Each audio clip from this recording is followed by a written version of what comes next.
So today's DAF is DAF Zayin Amar Aleph. We're just going to start 2 lines from the bottom on Vav and Beis. It says Amar Rabba. We're going to start there at the beginning of the Gemara. Amar Rabba Barachana Hada Amri Rabban Shleisha Dvar Mitzarch Adam Loyim B'Seich Beis Erev Shabbos. The 3 things that a person, we have the Mishnah we say in Bamad Lincoln every Friday night. The 3 things that a person is required to say Erev Shabbos, Im Hashecha, before dark, Isartem, Eiravtem, Edlikas Aner. Did you take off the Chumas HaMaisers, the correct Chumas HaMaisers? Did you do Erevin? Did you make an Erev Chatzeris in order to permit people to carry between one Rishus Yachid and another Rishus Yachid? Hedlikas Aner, and did you light Shabbos candles? Tzarech L'Marmenu B'Nichusu. You have to say it in a calm tone. In order that people should accept you, people should listen to you. I didn't hear that he said it specifically. And I did this misvara. I didn't require anyone to tell me, so I understood it myself.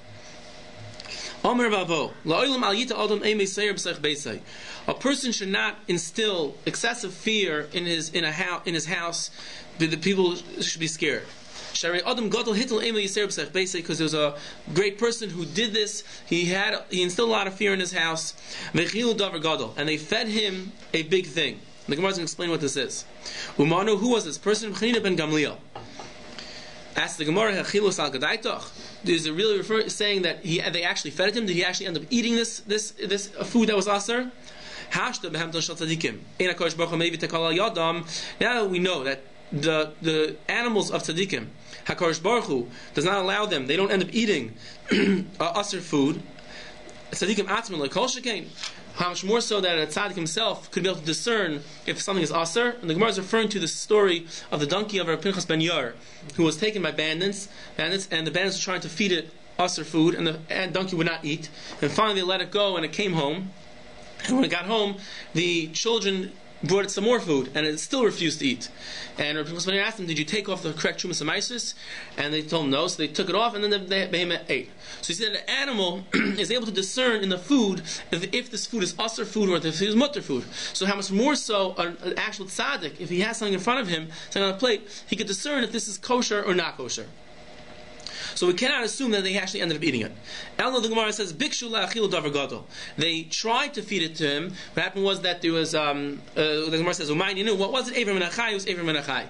That there was they seemed to have lost a portion of the animal, one of the legs, and they cut one off a different animal that was still alive and roasted it and put it as part of the other animal, so it should appear as if the entire animal is still complete. And the Maharsha explains why is Avram Menachem referred to as a davar gadol? Why is this great thing, great isser? Because Avram Menachem is the only isser which goyim are also commanded that they're not allowed to eat. Because goyim is only isser achila that we find by goyim, so therefore we refer to Avram Menachem as a davar gadol. Shalach leimar ukva Rabbi Elazar. Rabbi Ukva asked Rabbi Elazar, "Bnei adam ha'imdim alai ubiyadim l'moisel malchus." There are people who are harassing me, and I want to be able to give information to the government in order to put them in jail. Mahu, what is the halacha? Am I allowed to do such a thing? So he answered him. Sirtut, he scratched out the lines that we looked at yesterday's DAF, that when you're writing a pasuk, you have to write it on lines. You scratch the parchment or your paper that you're writing on, and you make the lines. Sirtut, he scratched the lines, and he wrote, Amarti Ashamra darki mechatoi v'loshoni. I watch myself not to sin with my tongue. Eshmer lepi machsoim. I washed my mouth with I put a muzzle on it. Ba'oid rasha lenegdi, when there was a rasha standing in front of me. So he says, Afal pisha rasha lenegdi, even though there's a rasha standing in front of me and he's attacking me. Ashamra lepi machsoim. I still put a muzzle on my mouth in order not to say anything bad against them. So even if there's someone's attacking you and you are in the right, still you are not allowed to do bad things against them. So he asked him back, they are in an extreme situation, they are paining me a lot, and I am not able to withstand them. So he answered him, be quiet for Hashem, and Hashem will give you the salvation. So you darshan the pasuk, be quiet, and Hashem will destroy them, will knock them out in many groups. Hashkim v'harav l'aleim l'beis medrash. Get up early and go to beis medrash. V'hein kalam aleim, and they will be destroyed by themselves. Hadar v'yatzimi pi Rabbi Lazar. Immediately as it went out from the mouth of Rabbi Lazar, v'nosnu l'geniva b'koilar. They put Geniva was this person's name. He was the person that was bothering Mar Ukva. They put him in the jail, and Rashi says that he's being killed. So actually, the Rishonim say, there's Rishonim Medayik from this Gemara, that this case of that you're not allowed to go and give them over to the government is only when it is an individual. An individual was getting paid, so he has this option of getting up early to Beis Medrash, and then these people will fall away by themselves. Whereas if he was attacking an entire tzibur, and where we don't have this option of everyone getting up early, because you're never going to get everyone to get up early, so therefore, then you would be mutter to give them over to the tzibur. I'm not passing over here, I'm just speaking out what one of the Rishonim learned, just a little bit of Rav Milsa on the Gemara. Shalchulei lemar ukva. The answer of Ukva. Zimra minala de aser. How do you know that it's aser to play music or sing? Sirtut v'kasavla. He scratches the lines and he wrote the pasuk. Kasavlu al tismach Yisrael al gil ba'amim. Do not be merry as the goyim make simcha. Ask the Gemara, why did he use that specific pasuk? He should have used a different pasuk. The pasuk says, "B'shir lo yishtu yayin," but while you're drinking wine, you should not be singing. Yimar sheichel l'shtoisav, the liquor should be bitter to the drinker. Says the Gemara, if it would have been that pasuk, hava amina hani mili zimra demana. I would have thought that it's only talking about music produced through a musical instrument. Avo de puma shari, but person to be able to sing it, that will be mutter. Kamash milan, that both of them are also aser. Omar le Rav Huna bar Nasin le Rav Ashi. My diksiv kina v'dimayna ve'adada. These are three cities that are spoken about in the borders of Eretz Yisrael. This is in Sefer Yeshua. It says, what is the pirush? What is the translation? The pirush of these three psukim. Amlei matvasat Eretz Yisrael kachashiv. We're talking about the borders of Eretz Yisrael. There's no pshat in them. These are names of cities. Did I not know that we're talking about the cities? I knew that we're talking about them. I want to know if there's any deeper explanation in these names of the cities. Rav Gvia explained the deeper meaning of these psukim, of these names. Someone who has kinna, there's a jealousy or anger towards his friend, and he's quiet. The one who dwells forever and ever will do a din for him. So that's referring to the pasuk of kinna, is referring to this one's jealousy, and he's quiet, and is referring to adayad, the person who's sheikh adayad will do a din for him. He will take care of the problem. So now that you dash in such a pshat in these words, shouldn't have anger for his friend. Well, it's a racist. Huh? Maybe it's talking about when you're mutter to have an anger to your friend. Why can't we have anger? You're allowed to sign a bad person, a Russia. You're allowed to sign your friend. Oh, your friend. Sign your friend. Yeah. Not a good friend. The pasuk says Tziklag umadmona v'sansona. Those are also three cities. So what's the pshat in those? Hachinami, what are you going to say about a pshat in those cities? Amarlei, ihavi Rav Gavia mi be Argiza hacha havi Amar ba taima. If Rav Gavia bar Argiza would have been here, then he would have said a pshat. Nonetheless, Rav Acha mi be Chuzah Amar ba Rav Acha says still he said a pshat. He says hachi. Whoever has a taina of that someone stole his shirt from him, and he's quiet, the one who dwells in a snare will do the din for him. Omar le Reish Galusa Rav Huna.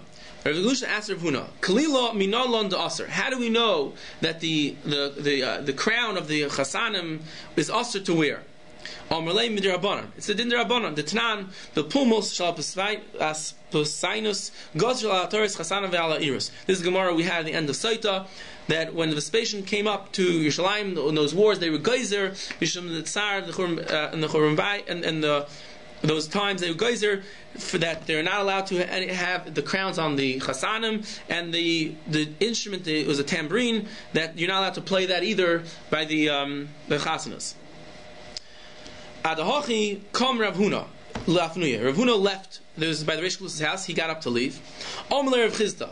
So Rav Chizda must have been sitting there also, and he was Rav Huna's Talmud. So he didn't want to say anything while Rav Huna was still there, because Rav Huna answered. He didn't want to Baruch Menachem pay Rabbi. But once Rav Huna left, he said, "Krux, if there's a pasuk, Koyamar Hashem Elokim, Haser Mitznefes V'Harim HaTorah. Remove the Mitznefes and take off the Atara. Zois loy zois, this shouldn't be. Hashbel hagva, to lower the high things, v'hagva hashbel, and to high the low things." So he asks, why are we talking about the mitznefes, which is referring to the Kohen Gadol's mitznefes? Why are we speaking about that in reference to the Torah of the Chasanim? To tell you, at the time when the mitznefes is on the Kohen Gadol, it means the Beis Mikdash is built. Then every person is allowed to have their Torah. Once it's removed, the mitznefes, the hat of the Kohen Gadol was the mitznefes, was removed. Then the Torah of every single person has to be taken off. While he Rav Huna came back in and found they're still sitting there. He must have either heard what they said or he asked them. It's really the Rabbanan. It's not. You're not. There's no psukim that say this. But your name is Chizda, and how beautiful are your words that he dashed in this pasuk to explain in this such thing. Now, really, the real pshat in the pasuk is talking about the crown of the king. That's the real part. He was dashing it to refer as the crown of every other person. Ravina Ashkiche Lomar Berav Ashi Dahavi Godel Kalila Labarte. Ravina, founder of Ashi, Lomar Berav Ashi, was making this crown for his daughter by the chasana. Do you not hold of the pasuk of that when the Kohen Gadol is not wearing the crown, the mitznefes, so you too also shouldn't have it? So it seems that even though Rav Huna had told him that we don't usually use this pasuk, they seem to be using this as the phrase to explain that it's usher to have a crown. Because he asked him, he's like, this pasuk. I mean, we just said that we don't hold this pasuk. But I guess they used it to imply what they meant. It has to be comparable to a Kohen Gadol begavri, which was a male. Avo benoshi loy. But ladies are permitted to wear the crowns by their chasanas. Now the Gemara goes on to explain the pasuk that we just said. My zois loy zois. What does it mean? This, not this. Darish abavira. Zimnin omer le mishmei Rav Ami, v'zimnin omer le mishmei Rav Asi. Sometimes he would say it in the name of Rav Ami, and sometimes he would say it in the name of Rav Asi. At the time when HaKadosh Baruch Hu told Klal Yisrael, to take off the mitznefes and take off the atara, the Malach HaYesharos told the HaKadosh Baruch Hu, this is going to be to what the Klal Yisrael, they're required to take off the atara, and even though they said Nas v'Nishma, and that was when they got the ataras, they got their Zechus to Ksarim. Omer lahem lo yizois lahem liyisrael. They should not be to Klal Yisrael. Sheshpilas hagvaya. They lowered the high things. Ve'gbias hashvela. And they hired the low things. Ve'hamidu tzelem behechel. And they put a idol in the Beis Hamikdash. And that was why they were required to lose the crowns also. They got 3 crowns, right? They got 3. So 2 of them they already lost by the eagle. This is talking about the third one by the I think that's the Roshon explained. That's the third one of Keser Malchus, Keser Kahuna, Keser Torah. I think it was this one. Darish Avira. Zimnan Amrle Mishmei Rav Ami, Zimnan Amrle Mishmei Rav Asi. He's had another Joshua one, and he sometimes say the name of Rav Ami, sometimes say the name of Rav Asi. My diksiv Koyamar Hashem Im Shleimim, if you are whole, V'chein Rabin, you're many, V'chein Negoizu of Avar, if you're sheared off, it's referring to. So we're just dashing this Mederach Jewish. Im Roya Adam Shem is Noisav Mitzum Samim. If a person finds that his livelihood is exact, that he's having a hard time meeting ends, Yasim and tzedakah, he should give tzedakah. The kol shekein kashem merubim, how much more so when he has plenty of money, he should for sure give tzedakah. I actually heard a very nice mashal from Rabbi Pesach Kron. He was saying over the question of how do you, if a person doesn't have any money, how could he give tzedakah? He's not making any meat. How could he give tzedakah? So he said an answer. I don't forget who he said it over from. That he gave a mashal of a person that has a parcel and he wants to bring it to the post office to bring it. So he puts on one stamp on this large box, and the postmaster tells him, "Sir, you got to put more stamps on this. This is not sufficient postage." So he says, "What do you mean? It's heavy enough. You think I'm going to put more weight on this thing? Put more stamps. It's going to make it heavier. It's not going to work it better." And realize that the stamps are what actually is what carries the parcel. So the tzedakah is the same thing which carries the livelihood. Please give it a call. They're running that raffle campaign. That's the word. My v'chein negaizu.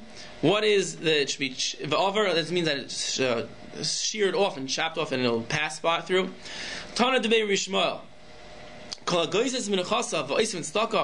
who takes off from his parnasa, from his nechas, from his possessions, and gives to tzedakah, he will be saved from the din of Gehenna.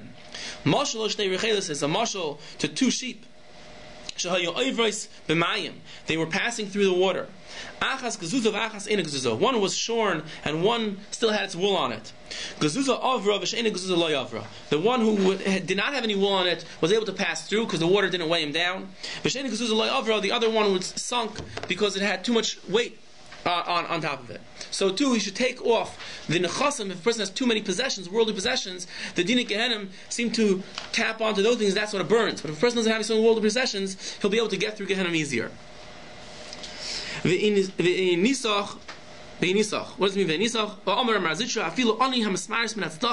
Even in ani who is being supported from tzedakah, he too should still give tzedakah. And the pasuk continues,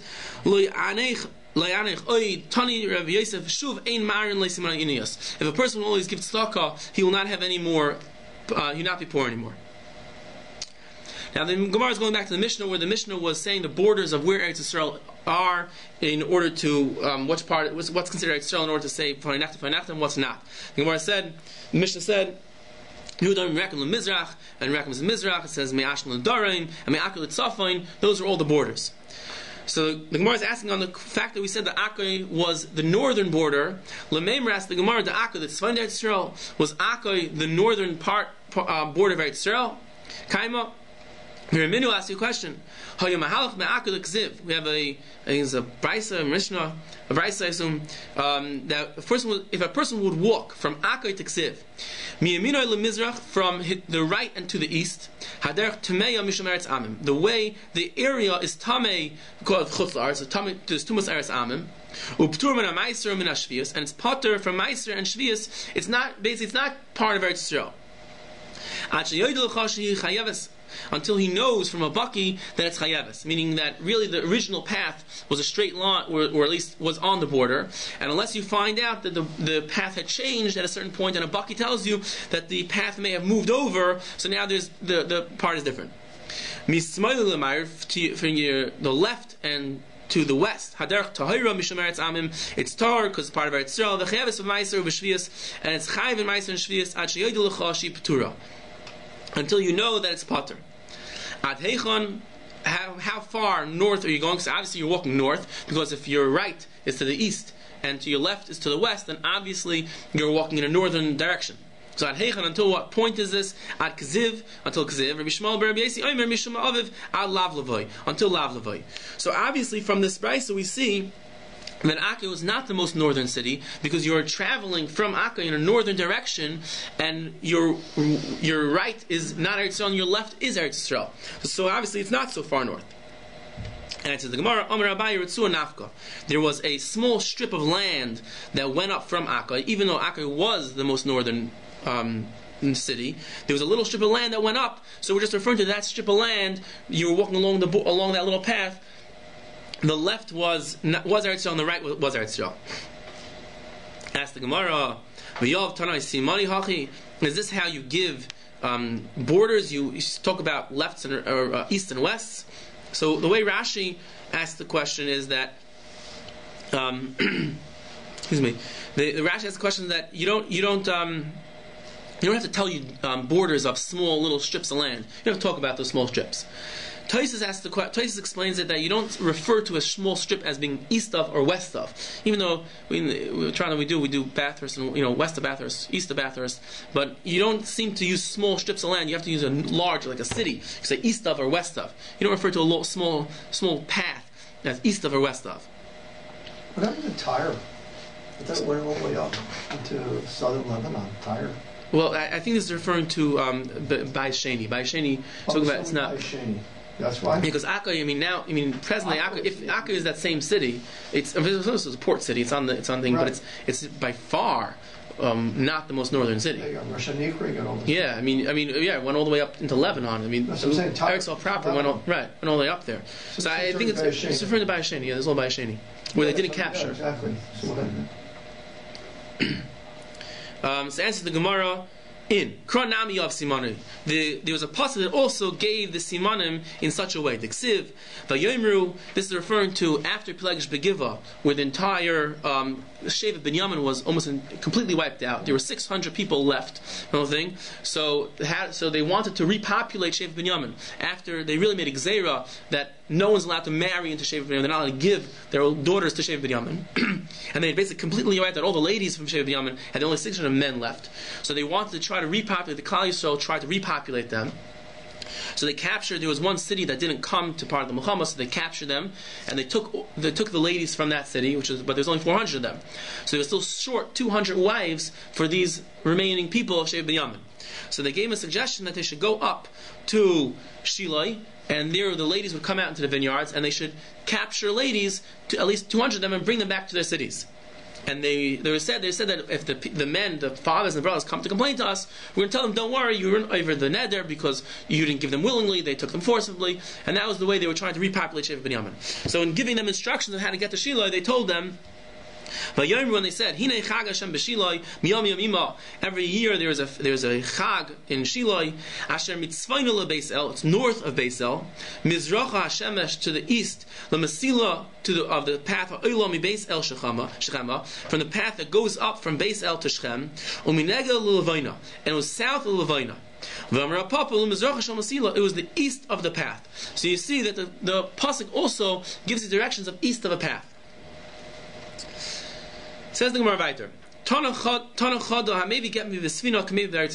If a person writes a get when he's on a boat, this boat Rashi learns, we're talking about that the boat was in, at least in the Havamina, the boat was in the rivers of Eretz Yisrael.